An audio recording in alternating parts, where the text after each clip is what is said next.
Namaste. Question is, who am I and who is me? If you look at the grammar, people will say, well, I am the subject and me is an object. This subject I has a body which is an object. This subject has a mind that desires things. This subject has a brain that provides what we desire, or at least makes an attempt to provide what I need, I want. If you really look at it, I have been here all the time. Who knows how many different universes I have traveled before I appeared in the water on Earth. You know, the Earth has 73% water. I have 73% water. So, me develops in the water as a form of amoeba. Then amoeba splits itself and proliferates. So me is expanding, acquiring more and more and more. In the human form, we also acquire. We acquire everything the mother has, from her blood to everything she eats. So me is collection of all I have accumulated from the environment. But who is accumulating? Me is clear.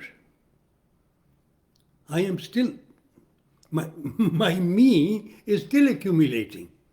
I am accumulating what I get from the food, I am accumulating knowledge, I am accumulating experiences, storing them in my brain as a memory. So who is basically this I? Me is the body, we know that. Body and its possessions, its extensions, its collections, antique table, tea set, home, car, family, children. That's all acquisitions, collections. Me is clear.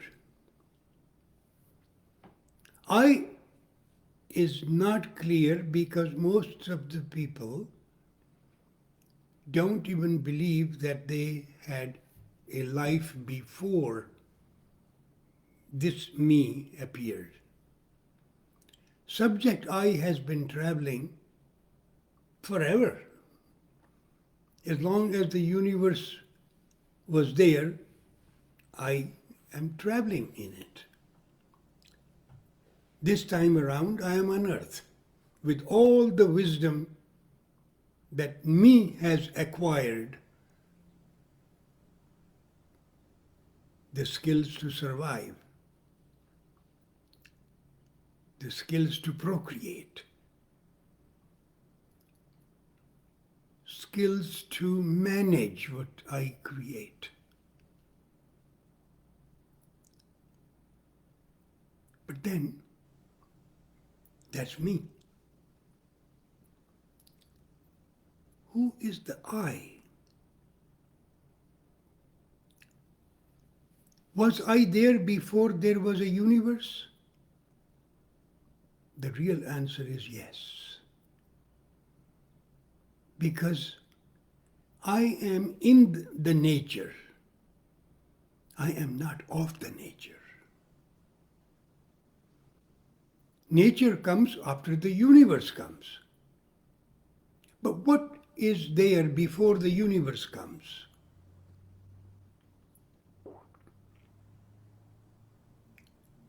What was there? Universe has to appear somewhere. So you can say universe appears in the space. Well, then the space has to appear. How did space come into the picture?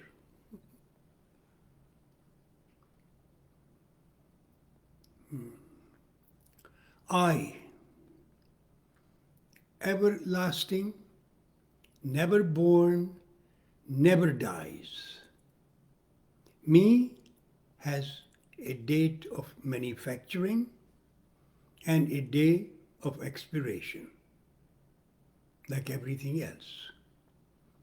I have no date of manufacturing or expiration. Universes come, universes go. I am still there. Because I am that true consciousness. You may call it supreme consciousness. That's who truly I am.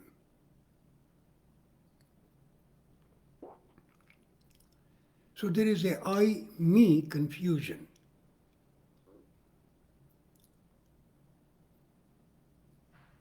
It's only through meditation that one can really contemplate on who the I is. Some of us succeed. Some of us will probably succeed next time around. Because you as a subject have no date of death. No. It's only the me that dies. Me takes birth, me dies. I, the subject, continues. Even when the universe goes back, scientists say, in the black hole, what remains is consciousness. Because they also say it will come back again. So universes come, universes go. Universes, look at it like a breath. I breathe in, I breathe out. When I breathe out, there is universe.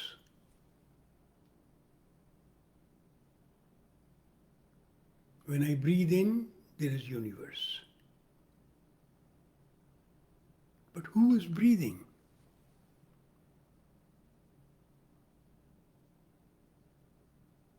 Who is the subject?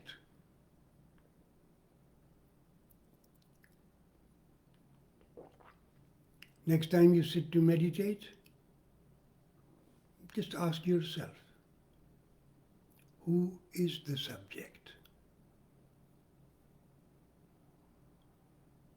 Because the breathing is taking place by this object that's called body. Look at the grammar. I have a body. I have a mind. I have a house. I have a car. All these are objects, my objects. But we don't really know who the subject is. Body can't be the subject and the object at the same time. It cannot be.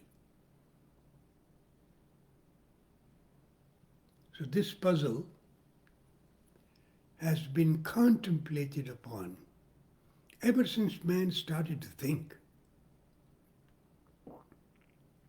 You remember Socrates? Know thyself was his dictum. Self is the subject.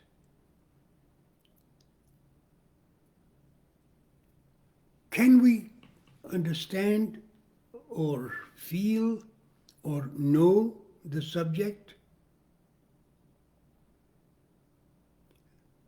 Answer is no. We have to know it through the objects. That's why we took birth.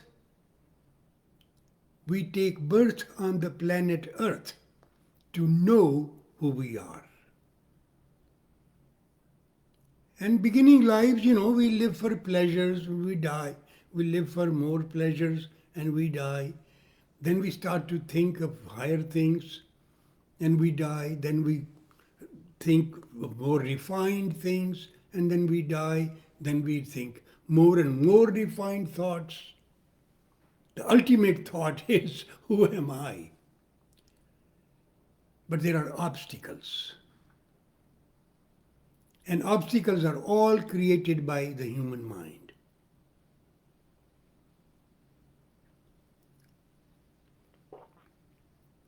Greatest obstacle man has created is the concept of God. Very hard to overcome that one. Because it's only a concept. There is no perception. There is no percept for it. If I have a concept that there is something that can write, and I never produce or see a pen or a pencil, then the instrument of writing is in my head because it's nowhere to be seen. So for every concept, if there is no percept, then it remains just as an idea. If you just want to live in the field of ideas, that's fine. But that is not going to lead us to know who we truly are.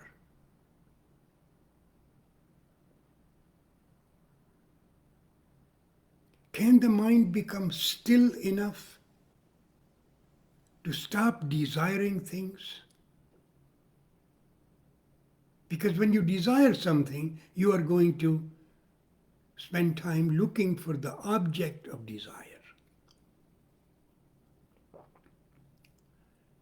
And the last desire humans have really is to find out who is the desirer. Who is the knower of the known? Who is the hearer of the sound or the seer of the seen?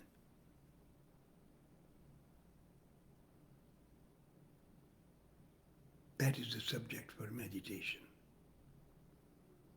Next time you sit, just ask yourself that question. Because the answer from outside will not be satisfying. It will again become an idea. I heard that from Socrates. I heard that from a teacher. For thousands of years, people have heard it. But how many have discovered that I? So it's just between me and me.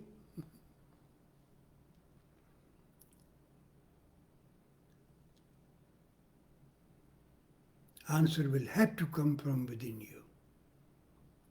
Because the answer is there. You just have to be there. Now, in order to be able to still your mind, there are countless ways. People have created yantras, mantras, tantras, mudras,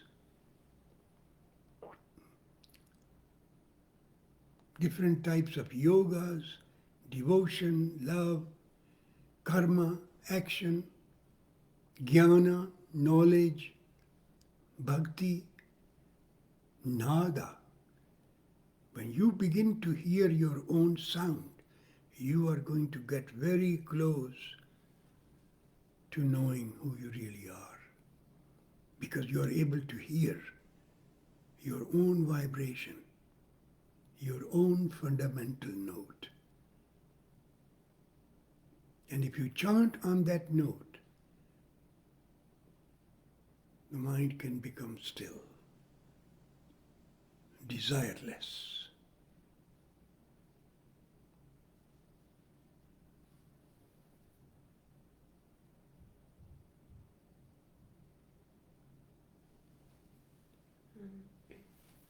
I desire not to desire, Veronica Tech from Belgium writes, Read the question again. it's a comment. I desire not to desire.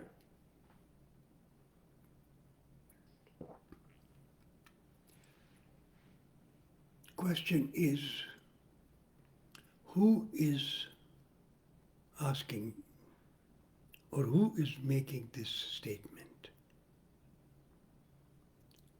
Your me is making the statement.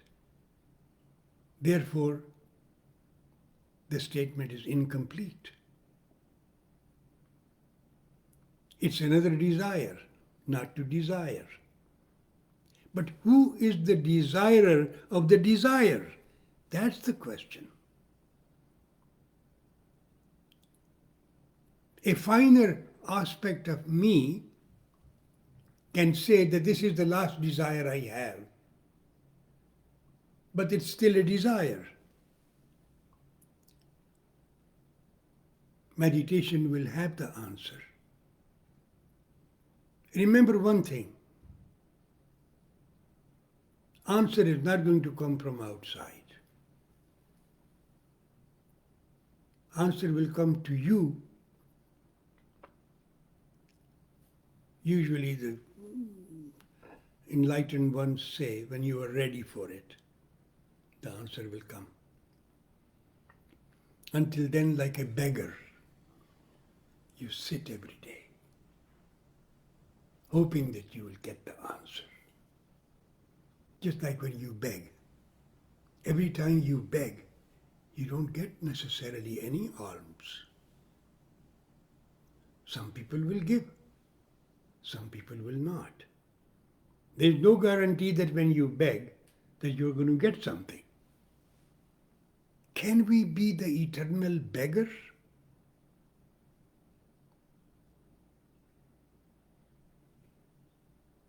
Those who are eternal beggars, those who have stepped on their pride of having possessed so much, if they can step upon their crude ego,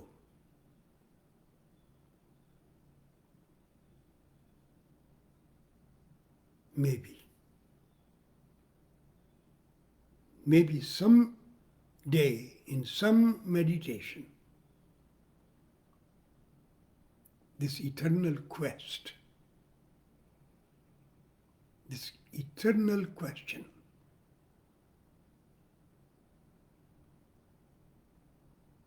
might just happen. But we celebrate the process. We celebrate the begging.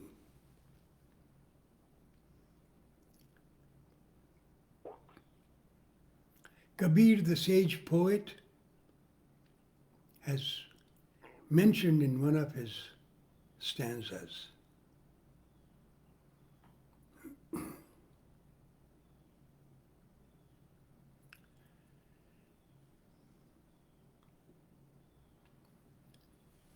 जब हरि था मैं नाही, जब मैं था हरि नाही, अब हरि है मैं नाही.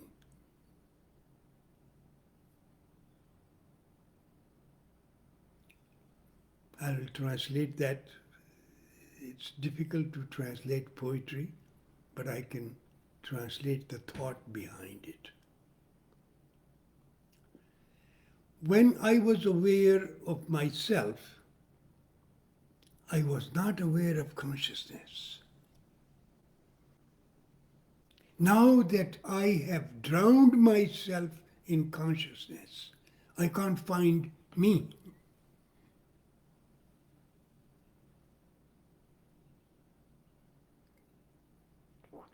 Kabir Das. The word Kabir means poor. Look at the word he chose. That was not his real name. Kabir was a Muslim boy, abandoned. And a yogi took him as a parent. And he was a great teacher. He was a great yogi. So he learned everything from that yogi. And the name that he chose himself was Kabir, which means poor. Das means servant. A poor servant. You can see already that he was ready to achieve a state of awareness by the name he chose for himself. There is a sect of Das in India.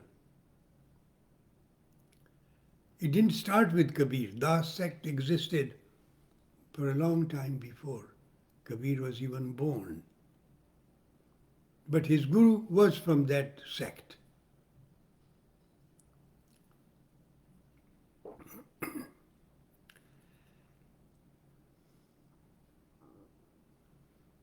जब मैं था तो हरि नाई, अब हरि है मैं नाई. How can we refine our ego so that we can overcome the pride?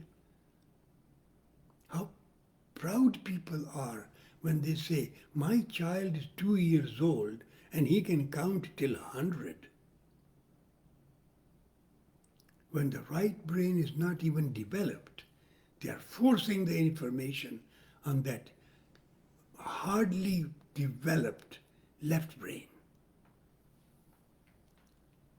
Yes, the child will learn a lot of things. He will have an expanded memory bank. But feeling-wise, I feel sorry for that child, that he chose such parents who, for their ego, are trying to prove it to their neighbors and friends to get compliments. I mean, this is the human awareness right now. How low can it get when we give so much of importance to the murderers? Alexander the Great, who killed millions of people to rule over the world. And we look up to them. People give names like that to their children, both men and women. Alexa, Alexandra, Alexander, and many more. I just give an example of someone who nearly ruled over the world. Nearly.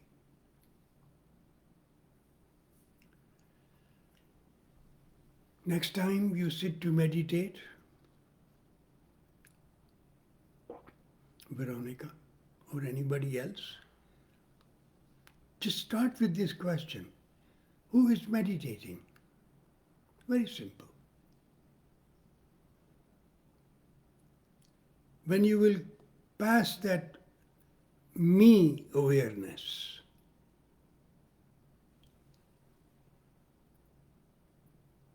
because I in you already knows who it is.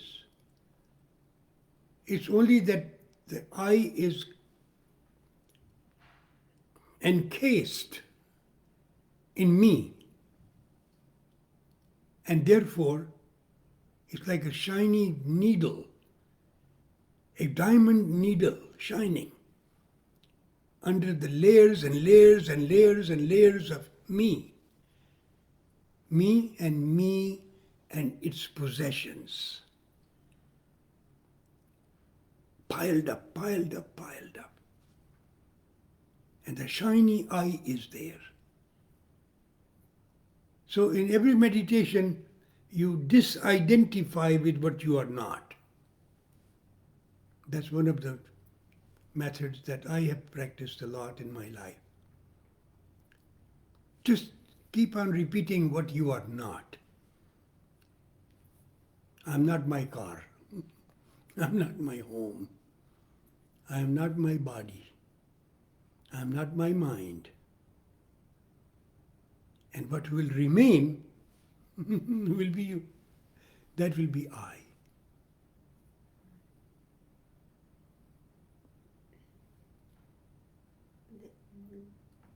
There is a question. Mhm, Manoj Chauhan. mhm. Is that Sushumna Nadi is main breathing system?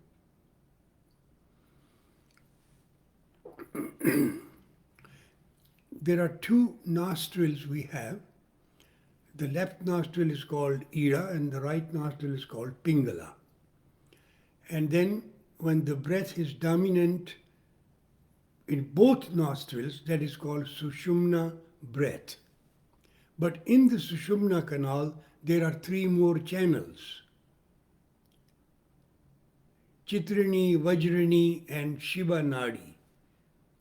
Shiva Nadi is the one in which you have the fire of desire. To extinguish that fire, turn it into ashes, and the Kundalini rises in that channel. That is the anatomy. And your answer to your question is in there. Orla Highland from Ireland. What are the optimal pursuits with a 2-year-old?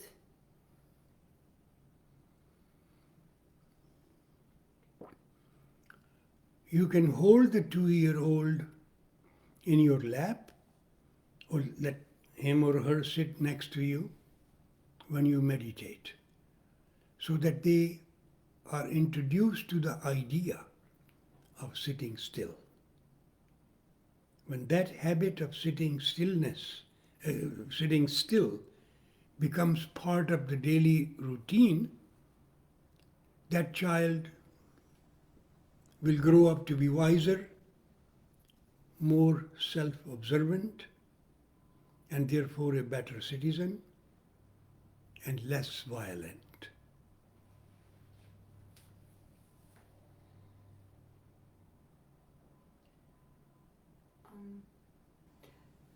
I don't know if it's a question from Steven Grabowski, Florida.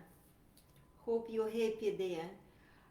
According to Nada and Swar Yoga, the optimum time for meditation is just before sunrise.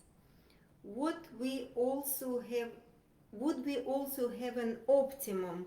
I'm not sure he finished his question, but I had to read if you can make any sense of that.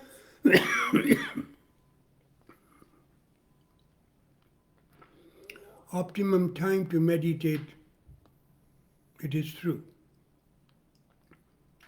Ideal time and maximum time is 24 minutes before the sunrise. But nobody should start out to sit for 24 minutes. Otherwise, you will just get addicted to daydreaming and less time for meditation. So you start out with 7 minutes, 3 of which you chant the favorite thing you know that pleases you. If it's a mantra, it's even better. Then the effect of that sound you absorb for 4 minutes until that time comes when your both nostrils become evenly open. Because the effect of the sound as it registers,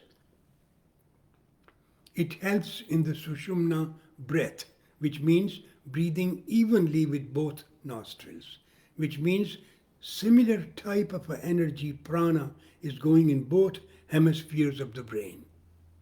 And when both sides of the brain are content, your awareness might come in the middle.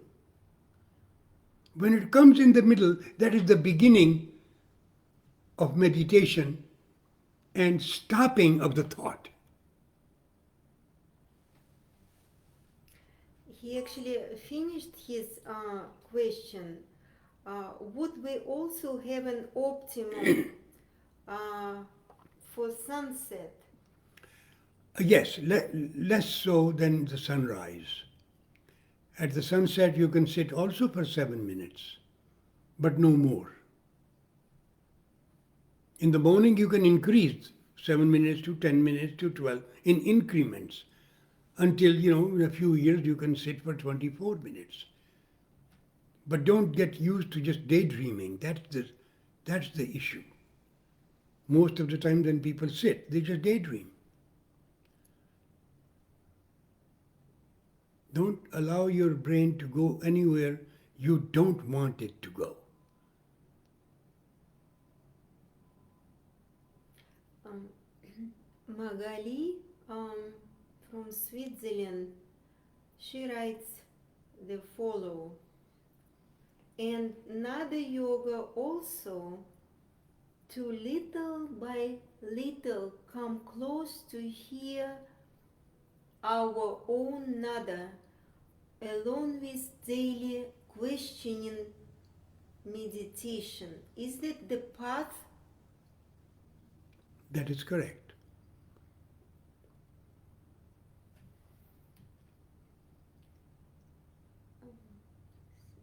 So Orla, oh yes. Yes, very good question, Magali. Orla says thank you. That's what she did with her daughter Sona. When she asked you about 2 years old, Jana Pavlovich greeting you, Annabelle, Veronica Tech, and Steve Grabowski, Davide saying happy Shani Day. Happy Shani Day to all of you. Shani means Saturn. Saturn has the secret. Saturn has the secret. Because Saturn is all white. But it has a black and a dark blue belt dividing that light. So some part we know and some part we don't know. That's why in the chakra system we say Saturn rules over the sixth chakra mind. And if you wear something blue and black on Saturday, eat blue and black foods like blackberries, black beans, so many black things, purple things, dark purple things, eat prunes, eat whatever you want. So you attract the attention of the Saturn. One more question from Deborah Goodruff. Is the dementia so prevalent in older adults today an effect of mind desperate to evolve and escape the conditioning and memories, but has no practice to attain a state of beyond the me? She is questioning what is the cause of dementia. Well, there are a number of causes of dementia. I'm not a medical doctor, but I can tell you from my observation of many senior citizens that I have encountered in my life. It's primarily heavy metals in our brain. That is at the physical level. At the psychological level, obviously psychological pressures. Whenever you are under stress, the neurons don't receive enough energy to be firing. Learning stops. That's why the practice of learning something new, a new language, a new game, so especially chess, or if you're fond of playing cards, bridge. It's one of the intellectual games where your brain has to force itself to create a strategy. And as long as you put the positive stress on the brain, then the negative stress will have to give way. Practices of that nature. And then nothing like producing akasha with your own voice. Just love your voice and produce it. If nature has not given you a very sweet voice, close the doors. Don't let other people hear it. Just hear it yourself. And when you find a sweet spot in yourself, your voice will reflect it.